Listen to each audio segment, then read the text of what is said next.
বাঁচতে বাঁচাতে, মরতে মারতে সদাই লাগে টাকা। টাকার গুরুত্ব অপরিসীম। তাই তো এই ধরাতে জীবন নিয়ে বাঁচতে করতে হয় পরিশ্রম হাড়হিম।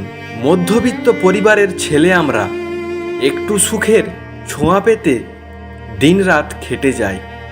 রয়েছে প্রাণে স্বপ্ন রাশি রাশি, কিন্তু স্বপ্ন জয় করার জন্য অর্থের অস্ত্র নাই। ছেলের ভবিষ্যৎ অনেক উজ্জ্বল করবে, বাবার ছিল অনেক আশা মনে, কিন্তু টাকা ছাড়া প্রতিভা অচল। তাই আশা তার হয় না পূরণ দরিদ্রতার কারণে। পয়সা কড়ি কিছুই নাই, সম্বল ছিল একমাত্র প্রতিভার ভাঁড়। তাই বিক্রি করে ঘরখানি হয় তখন 5 লাখ জোগাড়। ওই 5 লাখ টাকা নেই ঘুষ, নিকৃষ্ট নেতা মূর্খধর বিশ্বাস। ভাইপো, চাকরি নিশ্চিত পাবে তুমি, স্পষ্ট কণ্ঠে দেই এই আশ্বাস। এখন ফুটপাতেতে থাকি আমরা, আমি, মা বাবা আর বোন।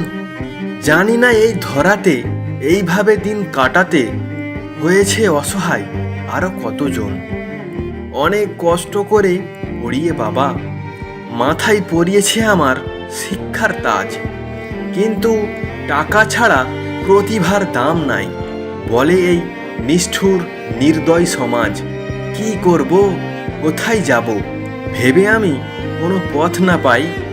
কার কাছে করব অভিযোগ যে কার কারণে আজ এত অসহায়? এই বেইমানিতে ভরা সমাজ দেখে হৃদয় ভেঙে টুকরা টুকরা হয়। কি হবে যে পরিবারের আমার, এই ভেবে প্রাণে সদা সংকোচ হয়। প্রভুর নিকট একটাই আরজি, দরিদ্রগণ কি তোমার সৃষ্টি নয়?